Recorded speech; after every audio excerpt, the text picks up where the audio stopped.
حضرت صلی اللہ علیہ وآلہ وسلم پر وحی کا ابتدائی دور اچھے سچے پاکیزہ خوابوں سے شروع ہوا۔ آپ خواب میں جو کچھ دیکھتے وہ صبح کی روشنی کی طرح صحیح اور سچا ثابت ہوتا۔ پھر من جانب قدرت آپ تنہائی پسند ہو گئے اور آپ صلی اللہ علیہ وآلہ وسلم نے غار حرا میں خلوت نشینی اختیار فرمائی اور کئی دن اور رات وہاں سلسلہ عبادت اور یاد الہی ذکر و فکر میں مشغول رہتے،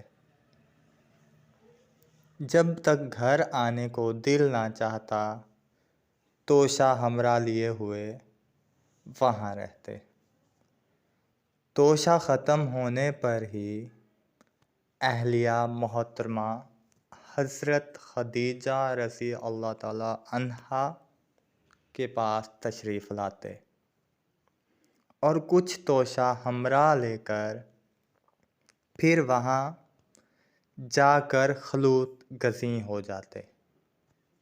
یہی طریقہ جاری رہا یہاں تک کہ آپ پر حق منکشف ہو گیا اور آپ غار حرا ہی میں قیام پذیر تھے کہ اچانک حضرت جبرائیل علیہ السلام آپ کے پاس حاضر ہوئے اور کہنے لگے کہ اے محمد پڑھو۔ آپ فرماتے ہیں کہ میں نے کہا کہ میں پڑھنا نہیں جانتا۔ آپ فرماتے ہیں کہ فرشتے نے مجھے پکڑ کر اتنا زور سے بھینچا کہ میری طاقت جواب دے گئی، پھر مجھے چھوڑ کر کہا کہ پڑھو۔ میں نے پھر وہی جواب دیا کہ میں پڑھا ہوا نہیں ہوں۔ اس فرشتے نے مجھ کو نہایت ہی زور سے بھینچا کہ مجھ کو سخت تکلیف محسوس ہوئی۔ پھر اس نے کہا پڑھ۔ میں نے کہا میں پڑھا ہوا نہیں ہوں۔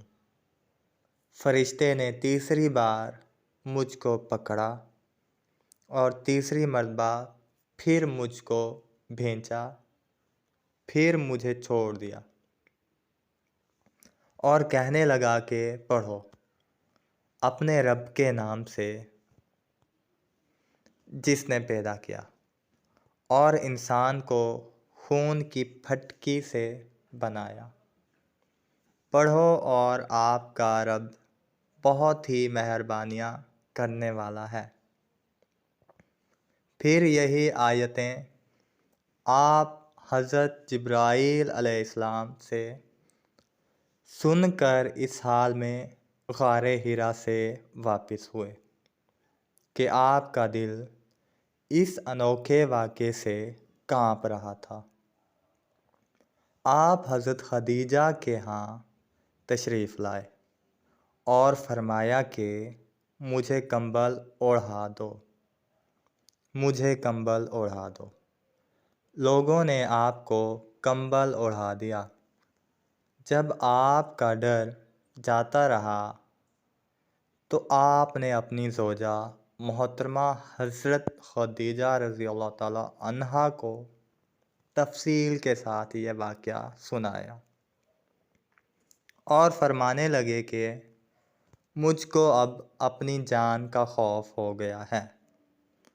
آپ کی اہلیہ محترمہ حضرت خدیجہ رضی اللہ تعالی عنہا نے آپ کی ڈھارس بندھائی اور کہا کہ آپ کا خیال صحیح نہیں ہے، خدا کی قسم آپ کو اللہ کبھی رسوا نہیں کرے گا۔ آپ تو اخلاق فاضلہ کے مالک ہیں، آپ تو کنبہ پرور ہیں، بے کسوں کا بوجھ اپنے سر پر رکھ لیتے ہیں، مفصلوں کے لیے آپ کماتے ہیں، مہمان نوازی میں آپ بے مثال ہیں، اور مشکل وقت میں آپ امر حق کا ساتھ دیتے ہیں۔ ایسے اوصاف حسنہ والا انسان یوں بے وقت ذلت و خواری کی موت نہیں پا سکتا۔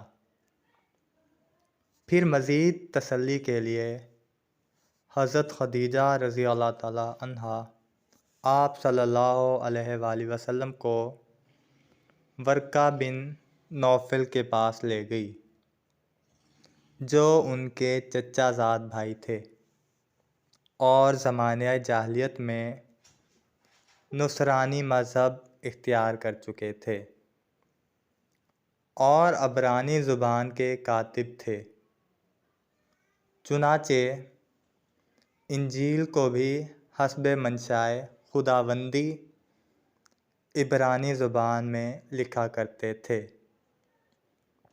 وہ بہت بوڑھے ہو گئے تھے، یہاں تک کہ ان کی بینائی بھی رخصت ہو چکی تھی۔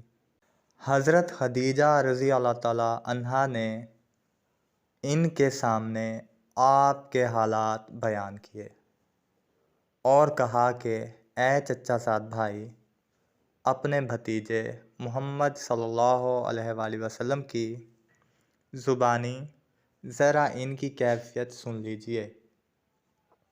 وہ بولے کہ بھتیجے، آپ نے جو کچھ دیکھا ہے اس کی تفصیل سناؤ۔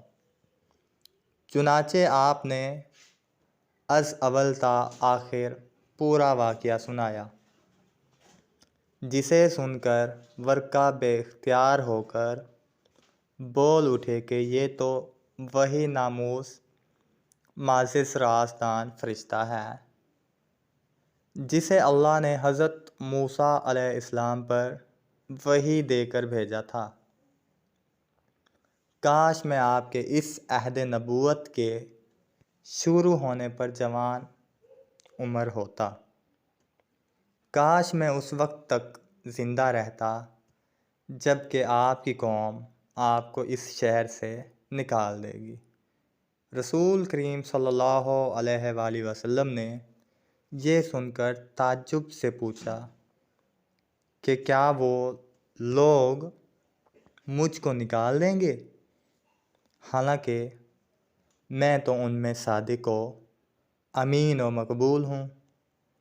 ورقہ بولا، ہاں یہ سب کچھ سچ ہے، مگر جو شخص بھی آپ کی طرح امر حق لے کر آیا لوگ اس کے دشمن ہی ہو گئے ہیں۔